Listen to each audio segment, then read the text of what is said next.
Daniel Steinmetz Jenkins. The bulk of your book is devoted to showing that, until the early 19th century, men and women, including ancient Athenian democrats and Roman plebeians, early modern Florentine humanists, and American and French revolutionaries, associated political freedom with popular self-government. What you mean by this is that until relatively recently, political thinkers in the West identified freedom with a people's ability to exercise control over the way they are ruled. What can contemporary readers glean from the liberty of the ancients, specifically regarding what plebeians saw as the political danger posed by patricians? Annelien de Dijn. If you take the long view, it becomes clear that our current way of thinking about freedom, being able to do what you want without state interference, is actually a fairly recent invention. For centuries, people in what we now think of as the West identified being free with exercising collective control over government. They had what I call a democratic conception of freedom. A free state was one in which the people ruled itself. To them, the key to preserving political freedom was staving off elite domination, not establishing mechanisms to patrol the boundaries of state power. In ancient Athens, most public officials were chosen by lot, and they were in office for only short periods of time. This meant that any male citizen, no matter how obscure their birth or how lowly their station in life, had an equal chance of attaining high office. In addition, Athenians received a stipend to attend the popular assembly, where all important political decisions were made. This way, even poor citizens were able to participate in the often day-long meetings, as they were compensated for their loss of income. These and similar measures ensured that political power remained in the hands of ordinary citizens, as is illustrated by the fact that rich Athenians often grumbled that their city was ruled by the poor and for the poor. Indeed, Athenian elites were so hostile to the political regime under which they lived that twice they tried to overthrow their own democracy, although both times they were beaten back. By contrast, today we tend to put more faith in counter-majoritarian institutions as a way to preserve liberty. We tend to think that our freedoms are best protected by institutions such as the Supreme Court, a council of elders supposedly above politics. That's because we have come to think that democratic majorities, not elite rule, are the real threat to liberty. This would have been very strange to the ancient Greeks and Romans. They believed that individual rights and liberties were mainly threatened by autocratic kings or arrogant elites. Daniel Steinmetz Jenkins. The major argument of your book is that the liberty of the ancients was eclipsed in the early 19th century by a new modern conception of freedom. What is this new understanding of freedom, and how did it come to pass? Annelien de Dijn. In the 19th century, political thinkers in Europe and the United States began to reject this ancient democratic conception of freedom in favor of a different way of thinking. Freedom, many came to argue, was not a matter of who governed. Instead, what determined whether you were free or not was the extent to which you were governed. The smaller the government, the freer you were, regardless of who was in control. This new way of thinking was triggered by a conservative backlash. In the late 18th and 19th centuries, the democratizing movement booked increasing successes, as rule by traditional elites was replaced with more broadly popular governments in both Europe and North America. In the longer run, the promise of democracy also came to be extended to hitherto marginalized groups, such as women and black men. But the victories of these democratizing movements also created a powerful counter-reaction that would lead to a major shift in thinking about freedom. Democracy, conservatives argued again and again, would not bring freedom for all. After all, even in the most democratic states, power was never exercised by common consent. Rather, in a democracy, the majority of the community ruled over everyone else. If you really cared about freedom, conservatives continued to argue, extending popular control over government was therefore superfluous and even counterproductive. It would lead to majority tyranny.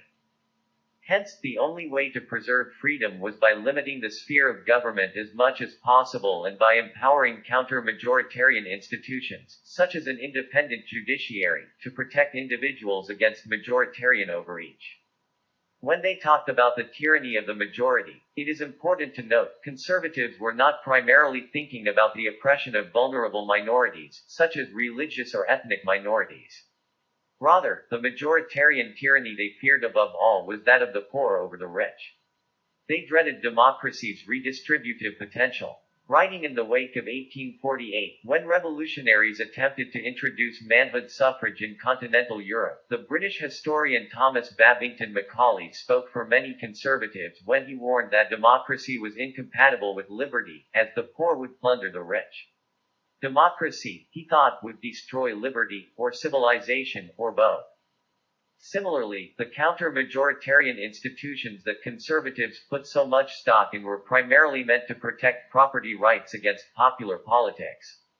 William Howard Taft, for instance, the Supreme Court's Chief Justice from 1921 to 1930, spoke for many of his colleagues when he explained that it was up to the federal judiciary, the bulwark of the liberty of the individual, to protect individuals against the aggression of a majority of the electorate, notably by zealously defending their property rights.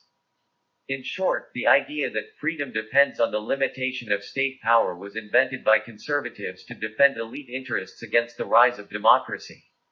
And liberals in the U.S. today tend to be in favor of measures that would enhance ordinary people's control over their political and economic lives, but they rarely talk about that in terms of freedom.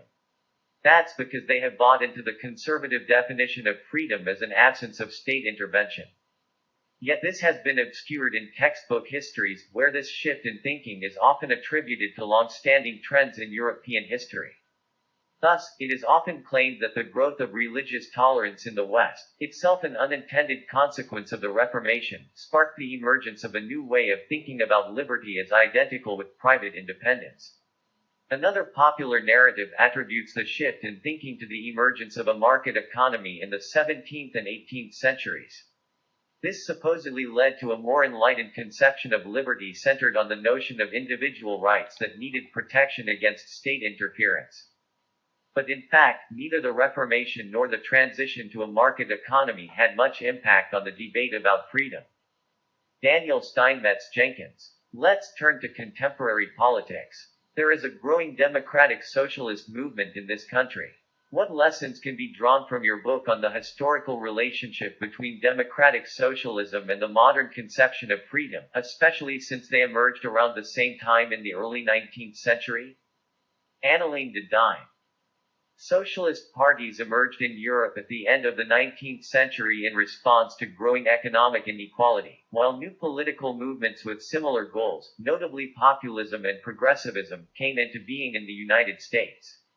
These movements were very critical of conservatives' claims that freedom can only be achieved by minimal government. They dismissed this as a false freedom. It was the freedom of the rich to suppress the poor. As Marx and Engels put it, laissez-faire thinking allowed only the exploitation of the many by the few. This was not freedom but bourgeois freedom, the freedom of a single class. But that doesn't mean that socialists or populists were anti-freedom. Quite the contrary, they aimed to revive and radicalize the older democratic conception of freedom. They argued that freedom required collective control over government, and hence they consistently pushed for measures that would democratize the political systems under which they lived. The German Socialist Party, for instance, was the first major political party in Europe to call for universal suffrage, including women's right to vote. But socialists, populists, and progressives also agreed that popular control over government wasn't enough. In order to preserve freedom for all, democracy should be extended from the political to the economic sphere. Otherwise, people would remain dependent on the goodwill of the rich. That brings me to a more general point. There's a widespread idea in the United States that socialism leads to unfreedom, that it is a totalitarian ideology, alien to our culture and values, as Donald Trump expressed it. But in fact, socialists, populists, and progressives saw themselves as the heirs of the American and French revolutionaries, who in turn had echoed the ancients.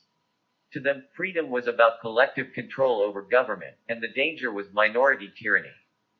The socialist politician Jean Jaurès, who was also a respected historian, proudly declared, "We are the party of democracy and the revolution."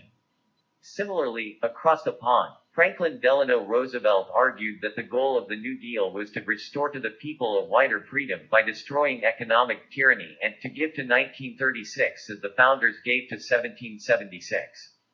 Bernie Sanders, in other words, is 100% correct when he reminds us that freedom is a socialist value, as long as we keep in mind that he's referring to the older democratic conception of freedom.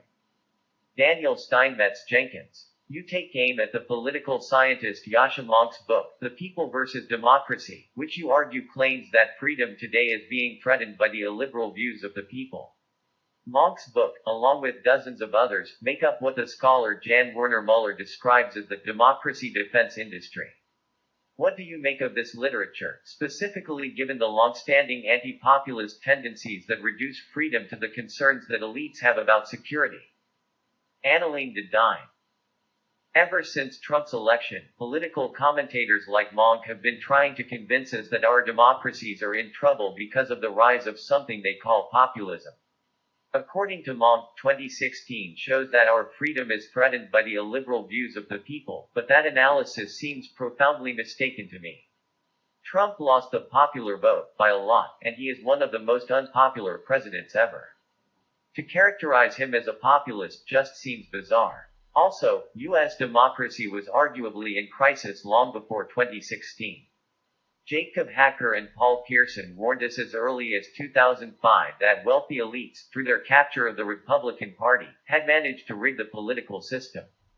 This has enabled them to push through policies that benefit the ultra-wealthy, despite being widely unpopular among the public at large. In other words, it seems pretty clear that the main problem of U.S. democracy is minority rule, not anything like populism. So the interesting question here is, why do so many centrists deny that reality? Why do they feel the need to attribute democracy's crisis to the people, and its supposedly illiberal tendencies? I think the answer to that question must be sought in long-standing trends in Western political thought, notably in the deep-rooted tendency to depict majoritarian tyranny as the primary threat to freedom. It's time we start seeing that for what it is, a specter raised by privileged elites afraid to lose their position. If history teaches anything at all, it's that individual rights and liberties are far more likely to be threatened by elite rule than by popular government.